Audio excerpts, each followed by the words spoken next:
Hey, it's John. I'm over here prepping samples today, and I thought I'd share the process with you. So I've just weighed out about 40 milligrams of sample for this particular HPMC, and then I'm going to move on to the next, which is a hyaluronic acid. What I'm doing is placing a stir bar in the vial, and then putting a cap on it, placing it in the auto sampler behind me, and then moving on to the next. The software on the laptop behind me is automatically progressing all of these steps, no keyboard strokes or anything like that, except to confirm that I've placed the vial in the auto sampler. That way we can move on to the next one. So here we go. I'm going to take my vial, place a stir bar and cap, and we're going right over to the auto sampler into the specified location per the software instructions. Hit enter. Let the balance tare on its own, or zero first, sorry, and then tare. Once it records the vial weight, it will on its own tare the vial. I will add my next sample. I can either follow the prompts on the screen, or I can just know which weight I'm going for. And once I'm in range, which is again my 40 milligram target, software is going to detect that it's in range. It'll ensure stability, and then tell me, once again, place the vial in a particular location after placing a stir bar and a cap. Move right on to the next one.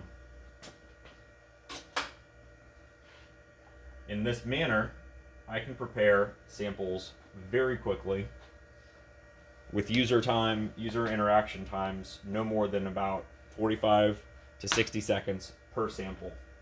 The thing that's going to take me the longest is opening up my next new sample.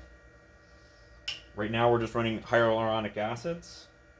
These are medical grade polymers. Again, these are safe, so I'm not using any kind of protection right now. I'm working with RO/DI water out of the tap, filtered, and then working with food grade, medical grade polymers. Nice, easy stuff. You don't get days like today all that often where you can just work in some comfortable clothes. But that's what's going on in the lab today. Once we hit that 40 milligram target that we've got, system logs the weight. Once again, all we're doing, putting a stir bar, capping the vial, placing it in the appropriate auto sampler position, balance automatically zeros,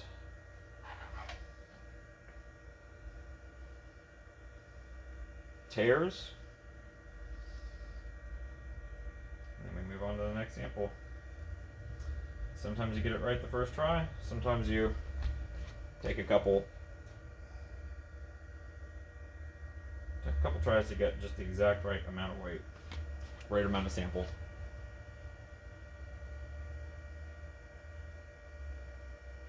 Right at the upper edge. So this one was exactly at the upper edge of what we could do. Target is plus or minus 10% weight, and that gives us the right amount of volume using these 25 milliliter scintillation vials. That way we have the minimum amount of volume that we need, but not so much that it goes to the top. Now we're moving on to our last sample. So our second to last sample. We've got these HPMC capsules. These are just empty capsules that you'd then load with your own material. We're going to look and see whether we can do this really nicely by using an individual capsule. And if we can't get by with using an individual capsule, then we're going to have to take them apart. That's kind of what I was afraid of. So this one is 62 milligrams. So what we're going to do, I'm going to take that capsule and I'm going to peel it apart, put the larger half in there and hope, yes indeed, it's in range. That makes things very nice. Sometimes you get samples like this that are just really easy to work with. You get pellets that are the right size, you get powders that aren't electrostatically active. One of the problems you can run into, however, is samples that are hygroscopic, samples that absorb moisture. Best way to check for that is prep your samples neat. Prep them the way that they just come to you, but then put them in a drying oven.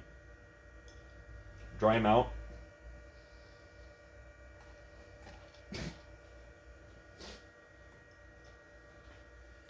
And weigh them out again. The problem with moisture absorbing samples is that you'll be recording some of the weight that you think is polymer is actually just water that you're weighing out.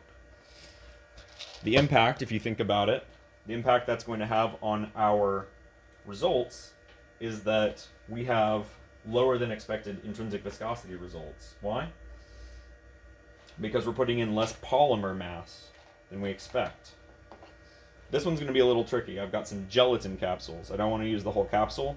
What I want to do is pull the powder out of the capsule. So what I have to do is twist open that capsule. Again, this is all food grade stuff I'm working with. I would have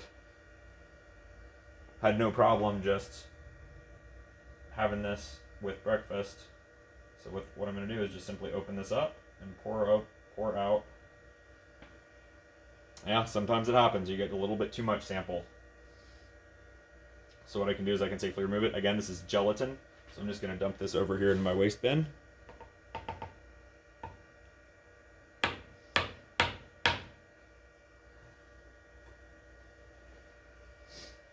And now we're back down in range.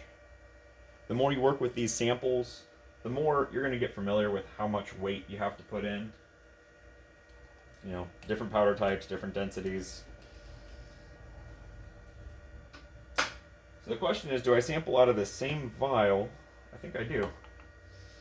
I'm going to go ahead and dump the rest of what I had in this exact same capsule rather than grabbing a new capsule. The idea is I'm prepping replicates. Each of these vials will have 2 injections taken from it.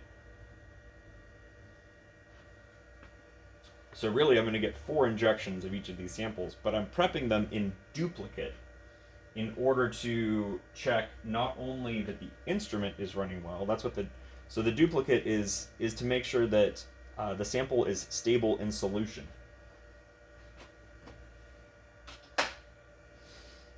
Running a duplicate measurement, a duplicate preparation, is to ensure that the sample itself is homogeneous.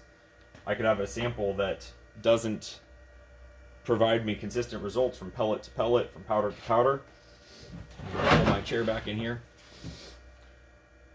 And so that's why I'm doing a duplicate preparation here. So we've got all of our samples weighed out. You can see that didn't take me but about 7 or 8 minutes to do the entire set. And I was talking while I was doing it. So now what we'll do is we'll switch over to a software view and it'll dispense out all of the DI water that we're using as our solvent. And I'll go ahead and show a separate video of that dissolution process. Get some fun auto sampler action going on.